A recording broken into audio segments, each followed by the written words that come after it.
All right, so I'm going to try. I just feel like working out this book, it just gets a little confusing trying to put it under here, move it out, write the answer without being able to see what's going on a lot. So I'm going to try to start using this format moving forward a little bit so we can see the problem and see me write at the same time so we can go back and forth without having to just move stuff around, okay? So today we're going to work through a couple problems based out of chapter 6, the main content that I want you all to make sure you're tight on. We'll try to get through as many of these problems as we can. I believe there's 8 of them. But after the class, I'll post all the solutions to this. You'll be able to see there's a link right here.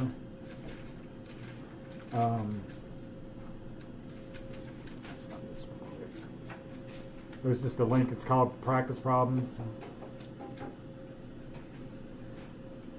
So chapter 6, practice problems. I mean, we're still in like last week's module. We're a little behind in class right now, so I apologize. We're still working out of this week right here, just so when you go to access it in the course. So this link right here will be where you have the practice problems we're working at today. And like I said, right below that, I'll post the solutions after class. That way you all can practice on these outside of class as well. So let's go ahead and just start with this first problem right here, okay? So what I'm going to do is I'm going to just, obviously we're going to read through the problem. Can everyone see the problem and the other side, okay? So I want you all to kind of help we'll walk everyone through this problem, okay? You help me and I'm going to help you, okay? And I think that'll be the best way to go about it. So it says, based on the following information, journalize the entries for the seller and the buyer. Both use a perpetual inventory system, okay? So for part A, the seller sold merchandise on account to the buyer for $4,750. The terms of the sale were $210 net 30, FOB shipping point.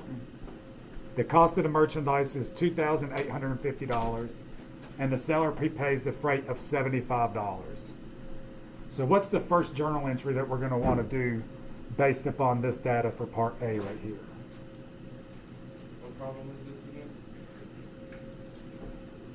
Problem 1 out of the practice problem set. It's not in the book, so that we have to look at the screen. Yeah, it's only in Moodle. Are we supposed to do these online too and turn them in? No, this is just practice problems. So this is just stuff we're doing in class, and I'm going to post the solutions, so it just gives you extra practice outside of class. So no, this is not for a grade. This is strictly just practice in class and practice on your own time with the key to them. So what's the first thing we need to do on this journal entry? For the seller, let's talk about the seller. What is he going to do?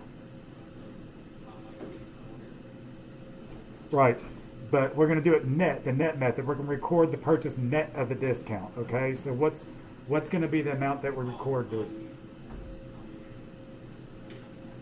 Right, so $4,750 times 0.98, right? Everyone seeing that? Because the terms are 210. So we're going to take the 4,750, multiply it by 0.98, right? Because that's 98% of this, because we're giving them 2%. Does that make sense to everybody? Okay, so the first thing for the seller,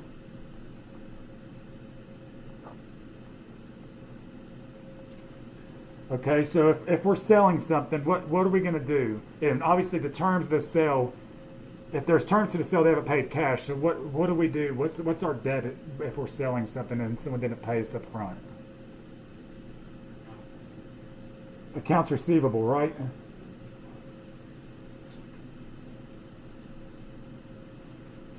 Okay, and what is 4,750 times 0.98? Can someone tell me that? Right, $4,655. Everyone seeing that? Okay, so what's the credit to this entry? Sales for the same amount.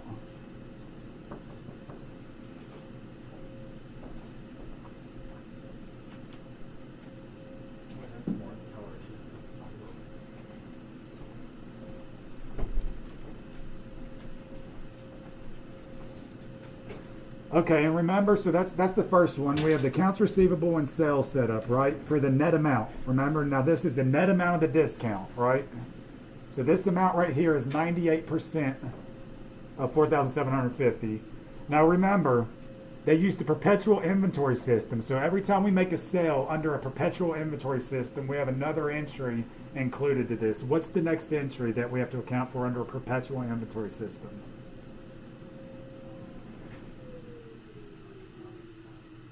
Right, we have to incur our cost of goods sold, right? Because it's perpetually happening. Every time there's a sale or a purchase, we have to calculate what the cost of goods sold are and reduce our inventory on the balance sheet. So how do we accomplish that? What journal entry do we have to make under the perpetual inventory system to account for the cost of goods sold?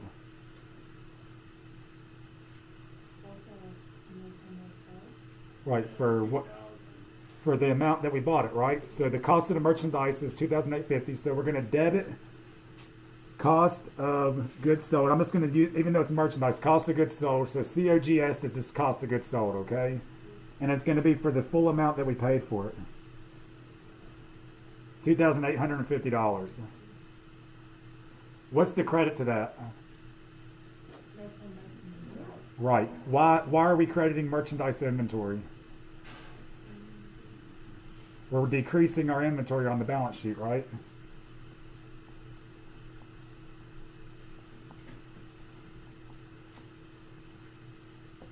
Okay. So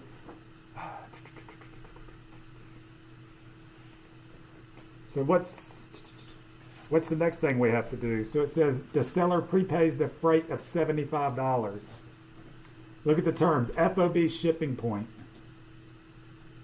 So if the seller's prepaying the freight of $75 and the terms are FOB shipping point, how do we account for that if we're the seller? Think about terms. What's FOB shipping point? The buyer is responsible, right? So if the seller is prepaying the freight of $75 for the buyer, what does the seller have to do to account for him paying for that freight? It's account something. Accounts receivable, right? Because if I'm going to prepay something for you all on the freight, then I'm going to include that in the invoice price because I'm going to get it back from you, right?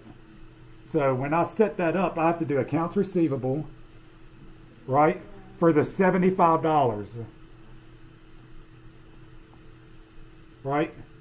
And obviously we're paying cash to the common carrier of $75.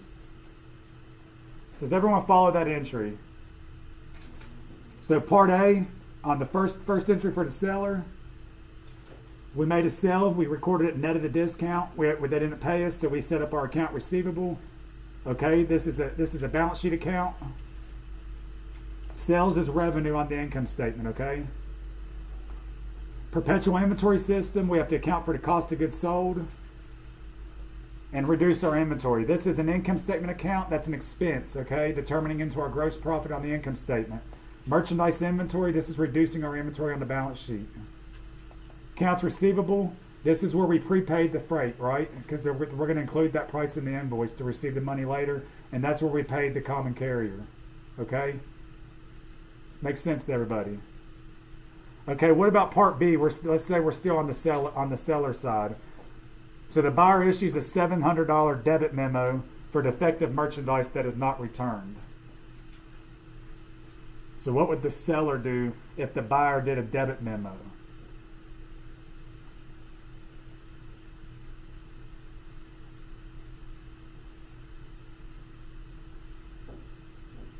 So if the buyer's issuing a debit memo, they're saying, I'm not paying you for this, right? Because the goods are damaged, right? Because when the buyer does a debit memo, they're debiting the account payable on their end, right? Because an account payable is a liability, right? It's a credit. So if they're doing a debit memo on their end, they're reducing what they owe as a payable. So as the seller, how do we have to account for that?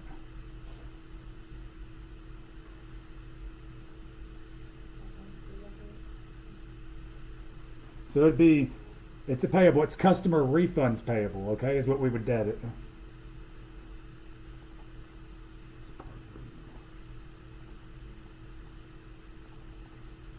Okay, customer refunds payable. And it's going to be, how do we have to, if it's the refund, how do we have to account for it? We have to, with something with a discount, right? We have to include the discount on whatever the refund is, right? So it says here it's for $700, but what's the discount? 2%, right? So we have to take the 700 and multiply it by 0.98. The same thing we did on part A, right? So what's that leave us right there? 686. Does that make sense? So if we're giving them a discount, right, because they pay within the terms, then we also have to apply that to the refund, right?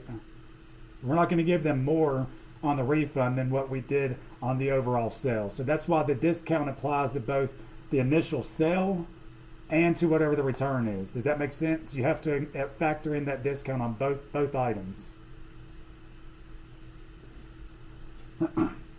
So if we do the debit to customer refunds payable, then what do we have to reduce? The accounts receivable, right? Because we're not going to be owed that from that person because we've now reduced it.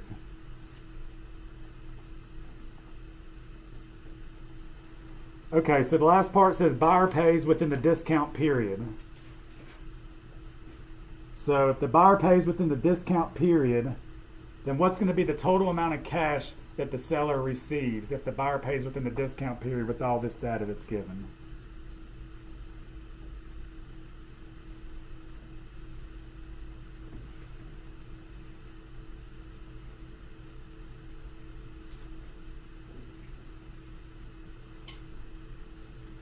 Does anybody know?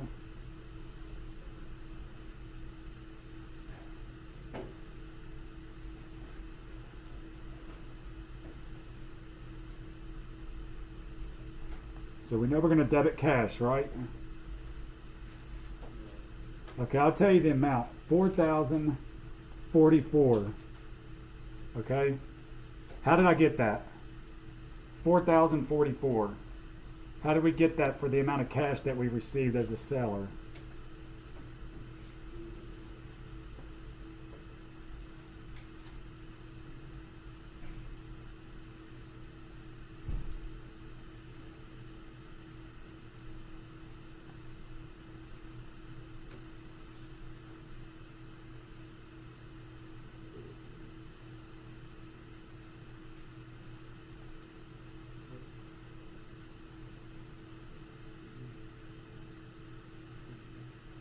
Can anyone tell me how we got that amount? So let's see here. So if we receive cash of 4,044, okay. You subtract that from the refund. So yeah, you subtract the refund out, but what do you subtract it from?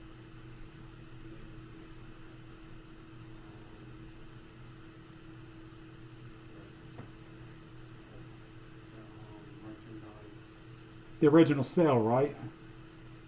So we're going to take the accounts receivable right here, right? This is the original amount owed to us, net of the discount. Then add the cash after you subtract that, so don't you add the cash back to it? So we take the merchandise that we sold at 2% discount. We back out the refund, right? Then what do we have to do? And then add the cash. For the freight, right? Because they're going to pay us back. That's exactly it. So you take the gross amount of the sale and this with a net amount because it's net of the discount. Back out what the refund was, okay, because they're not paying us for that, and then they're going to reimburse us for the freight. So that'll give us the cash of 4,044. Everyone seeing that? And obviously, if we're receiving cash from a customer, we have to reduce the amount they owe us with accounts receivable. Does that make sense on the seller's end? Anyone missing anything on either one of these transactions from the seller's point of view? Okay, but what about now the buyer?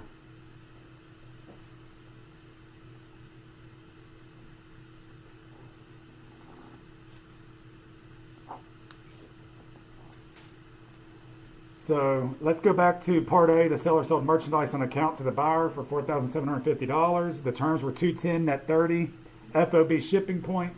The seller prepays the freight $75.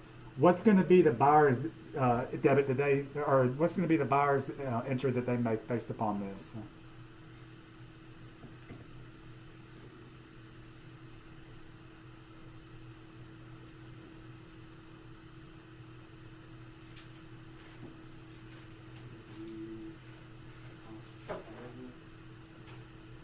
The debit's going to be the merchandise inventory, right? Because they're purchasing inventory. And then we're going to set up an account payable, obviously, because we're going to pay them for it. But what's the amount here?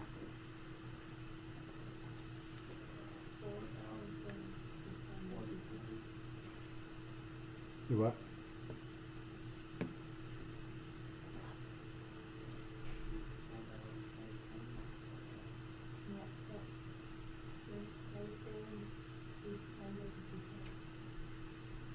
$4,655. Right. So we're just going to record it merchandise inventory, right? Net of the discount. So same thing. We're just going to record merchandise inventory, right? And then accounts payable because we're just now taking the purchase, right? Everybody seeing that?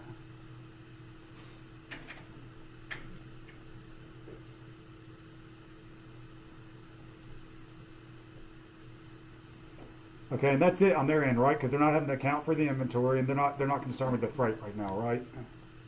So that's it for part A. So what about B? B, buyer issues a 700 debit memo for defective merchandise that's not returned. What's the entry going to be on their part for the person that bought this? Now, if they're doing a debit memo, right? So that's meaning they're reducing what they owe to the supplier. So what's going to be the entry they make? We're going to debit accounts payable, right? And it's going to be for the same amount that we did in part B right here, right? The 686, right? Remember, that's the 700 times the 0.98 because it applies to the discount. That's where we got the 686. What's going to be the credit? Merchandise inventory.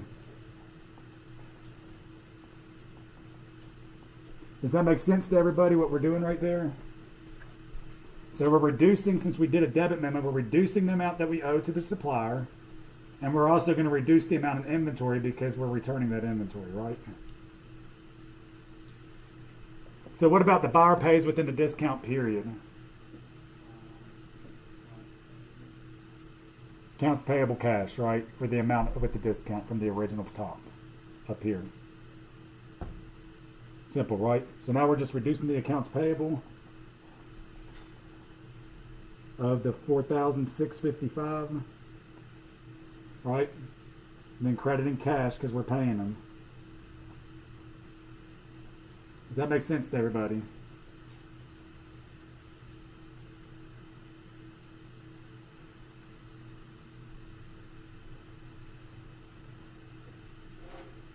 Everyone okay on that? Makes sense from both the buyer and the seller's point of view?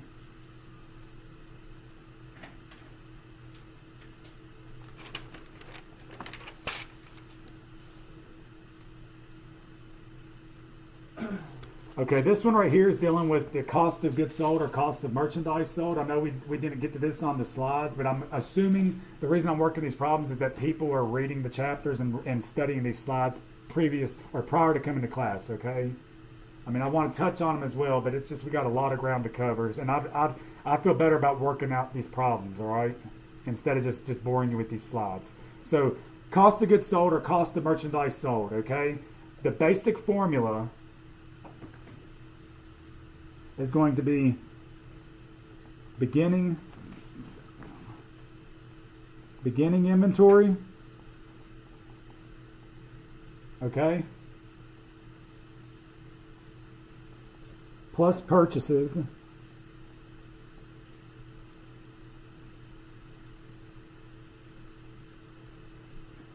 minus ending inventory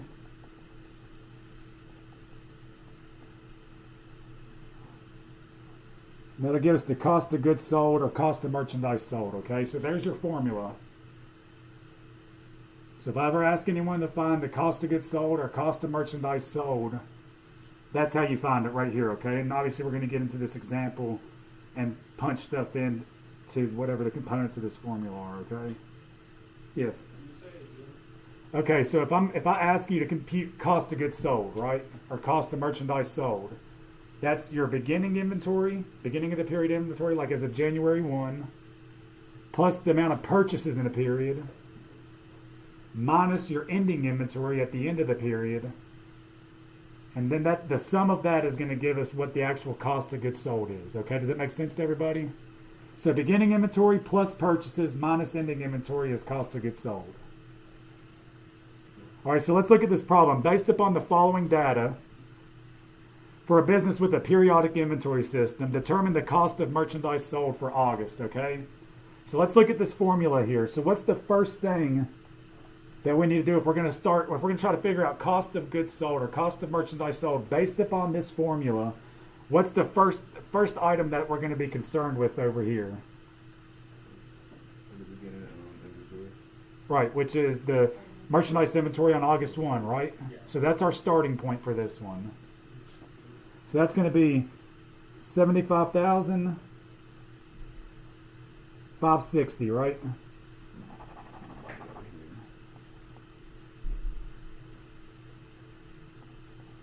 And that's going to be our beginning inventory. Right? Okay, the next we want to do what our purchases are. Right? Because we start with beginning inventory. And we want to add our purchases, right? So based upon this data, what's our purchases?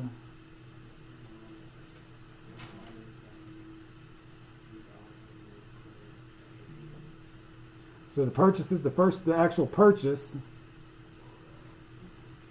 was for the 373,880, right? We can see that it's just given to us plain as day right here, purchases, right? Okay, what else do we have to account for based upon purchases? What other items right there do we need to have to account for now based upon those purchases? Purchase discounts, right? What do we need to do with the purchase discounts?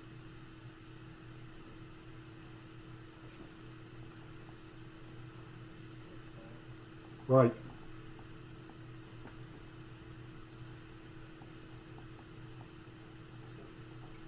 What else?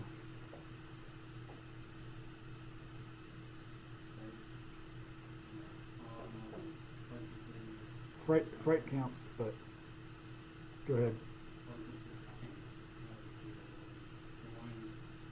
Return allowances. Purchase returns and allowances, right?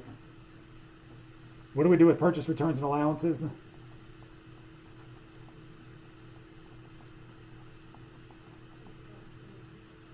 You subtract back, right?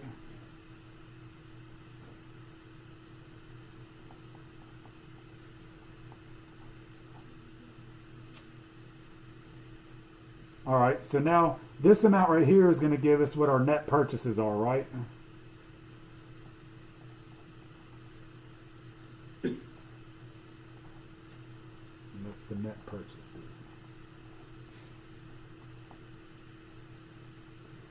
Okay, now someone said something else that we have to factor in based upon this on the purchases. The freight, right? What do we do with freight based upon our purchases? We add it in, right?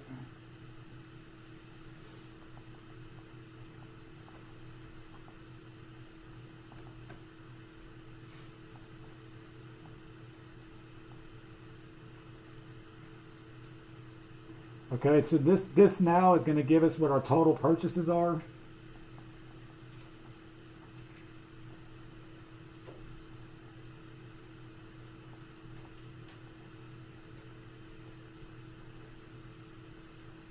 Everyone see that? Okay, so for the purchases section, we have the gross amount of purchases. We have to back out the discounts and the returns and allowances, right? That'll give us our net purchases. Why are we adding freight into our purchases for merchandise? Why do we add freight into our amount for purchases? Freight in is an inventoriable cost, okay? So freight in is going to be included in the price of inventory carried on the balance sheet. Okay? Freight out is a selling expense. Okay? Freight in is inventoried. Okay, because that's a cost incurred to bring that inventory into our possession and get it ready for sale. Okay, makes sense? Freight out is selling. That's a cost incurred to sell the products. So that's why freight in is included in the cost of our merchandise. Okay, based upon this formula, what do we have to back out from this? We have our beginning inventory, we have our purchases. Now we have to back out our ending inventory, right? That's given as well. Ending inventory is on August 31st, 96,330, right?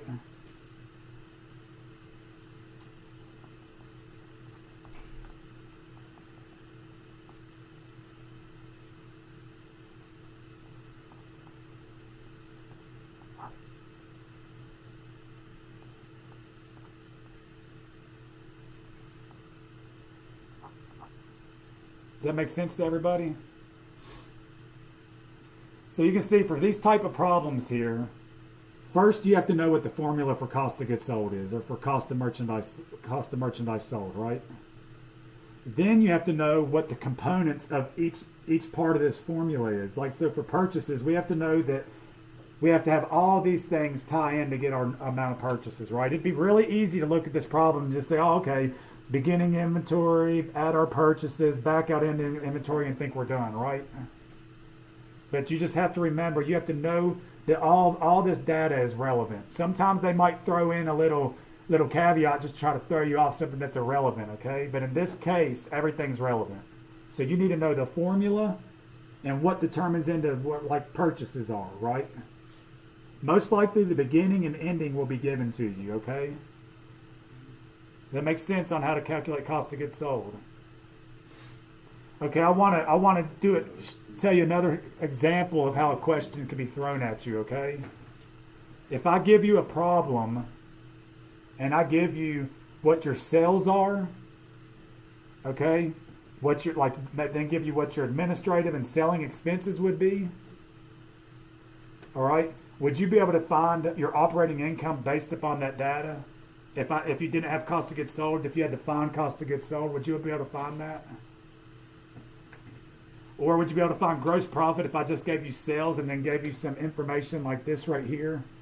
So obviously you have to solve for an unknown, right? You'd have to solve for cost of goods sold, right? Because gross profit is just sales minus cost of goods sold is gross profit. So if I got a problem and sales were given, and then you had some data like this, and I asked what the gross profit would be, you could find it, right? Because you would just have to find an unknown. The unknown is what the cost of goods sold is, but you have to find it, right? So everyone's good on cost of goods sold.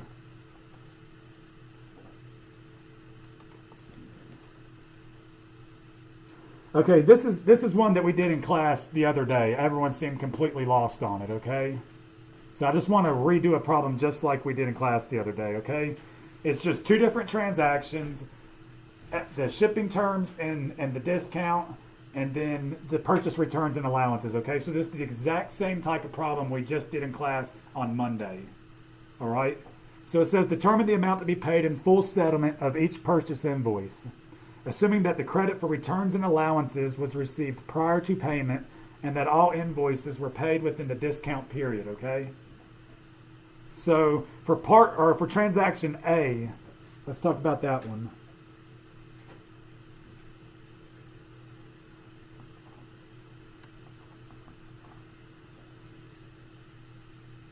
So how much are we going to pay at full settlement for this invoice? How do we go about finding it? What's the first step we have to do? Right. What's the discount?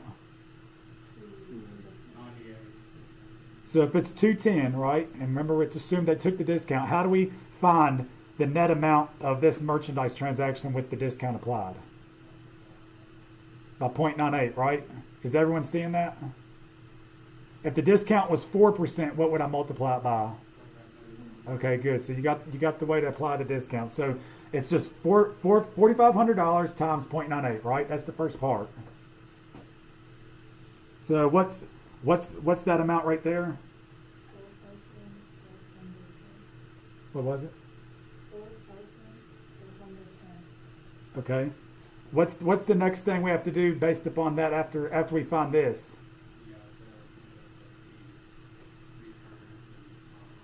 Right, so we apply the discount to the 1200 right here, right?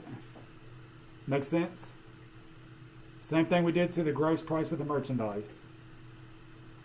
And then we back that out. We're going to subtract that from the first one we did, right? Because that's a return. Okay, now look at the terms of the freight. FOB shipping point. So what do we need to do with the freight right here? It says the freight was paid by the seller, right? But it's FOB shipping point. So we need to add that back, right? Does that make sense to everybody? And I'm not going to go through writing it out. I feel it's better just talking about it. So for transaction A, how do we find the proceeds for transaction A again?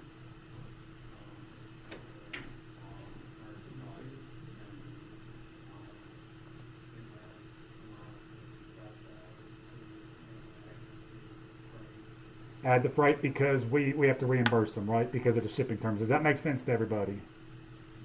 So the formula is going to look like 45. It'll be this right here, 4,500 times the 0.98, right? Minus the returns, 1,200 times 0.98 plus the $140 in shipping, right? Does that make sense to everybody? This is the sale with the discount included. We're backing out whatever the return is, including the discount. We're adding the freight back because the seller paid it, but it was FOB shipping point. So the buyer was responsible. Make sense to everybody? Does it make a lot more sense today than it did Monday? Okay, what about transaction B? How do we go about doing that? Someone tell me that one. I think it's the exact same way as like for this one you have to pass it, Right, why do we not have to pay the freight this time?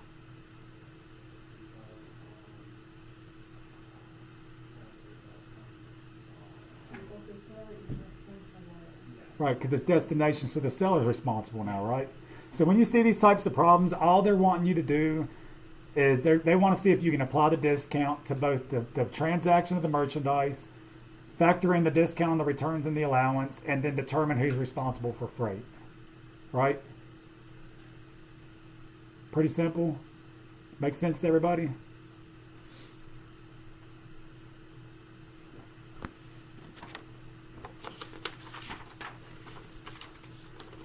Okay, let's talk about this now. So now we just want to determine what's going to be the ending balance of inventory on the balance sheet, okay? Based upon these scenarios right here. So for each of the following, determine the cost of inventory reported on the balance sheet. So for scenario A, the total merchandise on hand at the end of the year is $62,000. Of the $62,000, $8,000 has been sold FOB destination and is awaiting pickup by the carrier. So based upon those facts, what should be the amount of inventory? What should we carry that inventory on our balance sheet for part A?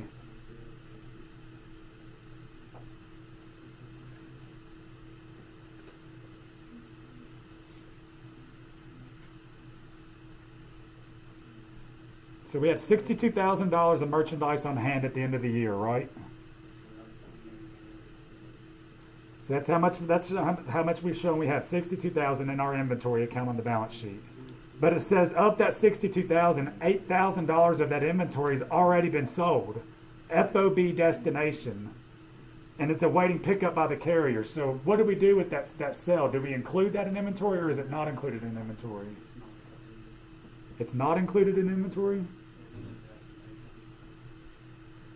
It's still going to be included in inventory, right? It's FOB destination, so the seller is responsible for it until it reaches that destination, right? So it's unchanged. It's correct. It's $62,000, right? Even though it's been sold, it's FOB destination, so we still count that as our inventory. Remember, that's when the title passes. FOB destination, FOB shipping point determines when the title of the goods passes. So when the title of the goods passes, what does that mean? That determines who counts their inventory, right? Because if I have the title of the goods, it's my inventory. If the title passes to you all, it's your inventory, right? Does that make sense? FOB destination, the seller still has title. That's his goods. Okay, let's look at part B.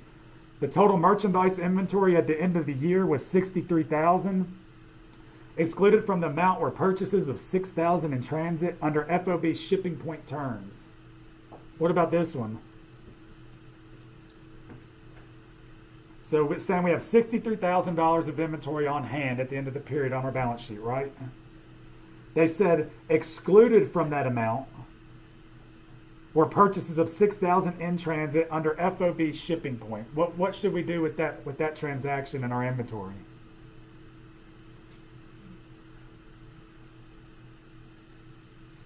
Anyone want to take a stab at it? We have to add it. Why? You're right.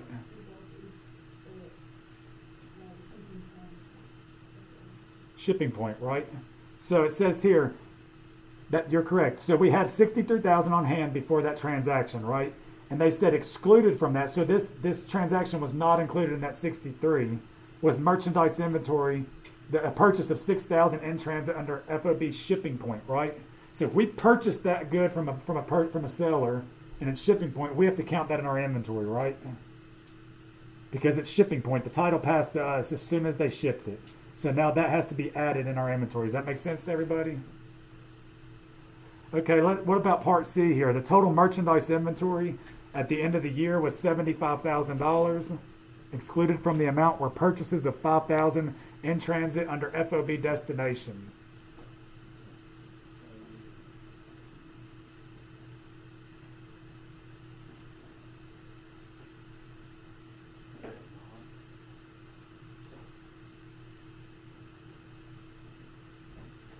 What'd you say?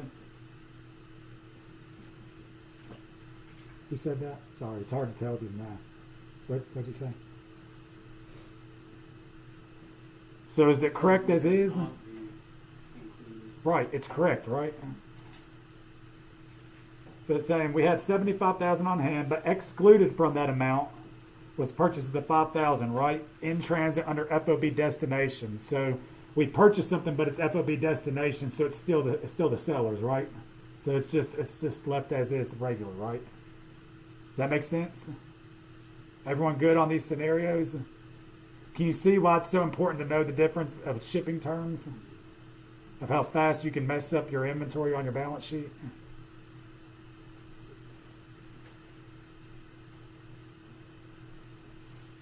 Okay, let's look at this one. This is dealing with sales tax. So it says, journalize the following selected transactions assuming a perpetual inventory method is used. So we sold $900 of merchandise on account subject to 7% sales tax. The cost of the merchandise sold was $510. So what's going to be the journal entry to account for this transaction right here?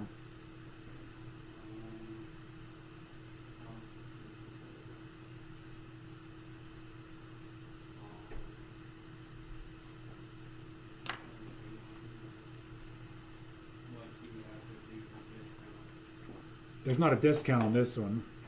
This is dealing with sales tax. We're not on discounts anymore. What is sales tax? So if we sold merchandise that we're selling, the selling price is $900, right? Sales tax is applicable based upon the selling price, right?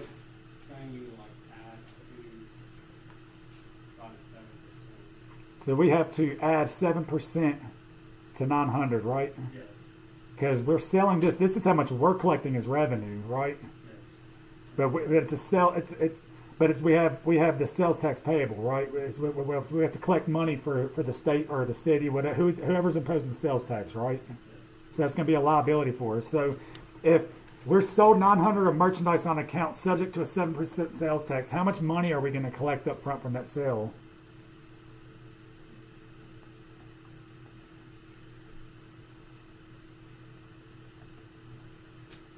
We sold it on account, so the first thing's going to be accounts receivable. What's the amount of accounts receivable?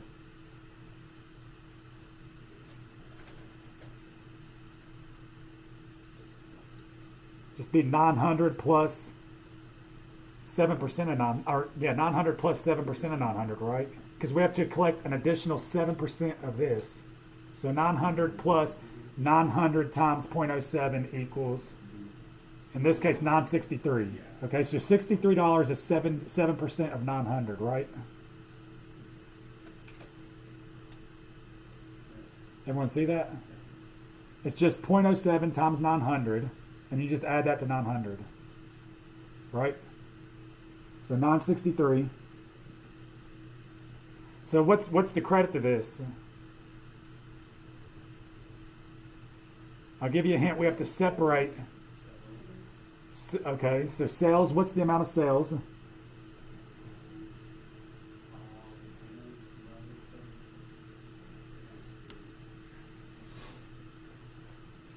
We sold $900 of merchandise on account. So if we sold $900 of merchandise, what would be our sales? It'd be the 900, right? But we collected 963, right? So what's the last credit that we have to make? What account is that going to go to? Sales tax that we collect is what to a company? If I'm collecting money for another third party, I'm holding it in a fiduciary capacity, right? Like, meaning I'm a trustee, pretty much, is what a fiduciary capacity means, is I'm a trustee for a third party. It's not my money. So if I'm just holding on to something that belongs to someone else, wouldn't that be a liability to a company? Okay? So we have to separate the components. We're going to include the AR at gross because that's how much we're going to collect from the customer, the merchandise price plus the sales tax. We want to credit the sales for the price of the merchandise. And then we want to credit sales tax payable, okay, for the $63, right? Does that make sense? So all we're doing on these transactions is just telling it where it goes, okay? So we sold merchandise on account and plus the sales tax. So we're going to have a receivable from a customer for $963 for the full amount for the tax and the merchandise. We're crediting sales. Right, this is income statement account. So revenue's growing by $900. This is a liability on the balance sheet, sales tax payable. That's showing we owe that to the state or to the city. Does that make sense? See how we're separating those transactions? Everyone see that? What's the next entry we have to make? It's a perpetual inventory system. Under perpetual inventory, what do we have to do every time we make a sale? We have to account for what? The cost of goods sold, right? So what's our entry again to do that? What's the debit? Cost of goods sold, or cost of merchandise sold.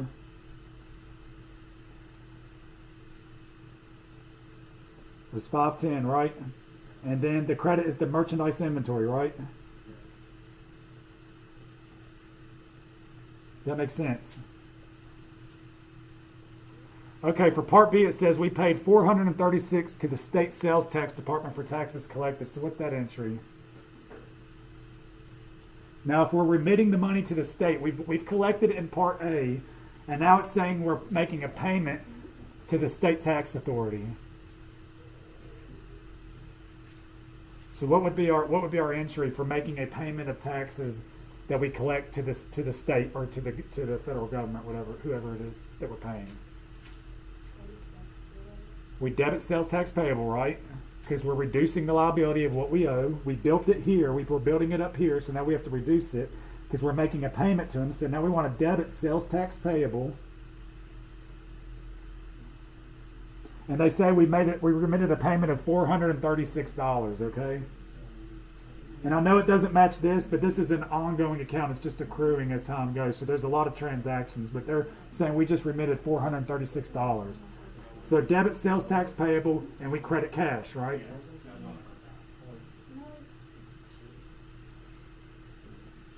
Does that make sense to everybody? So dealing with sales taxes, first thing we have to do, we account for the gross amount of our merchandise plus the tax liability is going to be the amount we're collecting from the customer. We have to separate it from revenue and the liability of who we owe. And then when we remit it, it's just the same thing. We're just reducing the sales payable and then crediting cash. Does that make sense to everybody? Yeah. Okay, well, I'm going to post these solutions.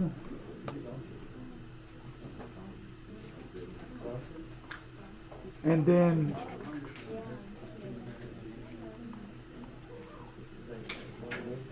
We'll finish the last three questions really quick in class on Friday, and then we're going to move to chapter 7, okay? Everyone good? Is this better doing it this way, seeing it on the problem and this? Just is that a lot easier than working out of the book?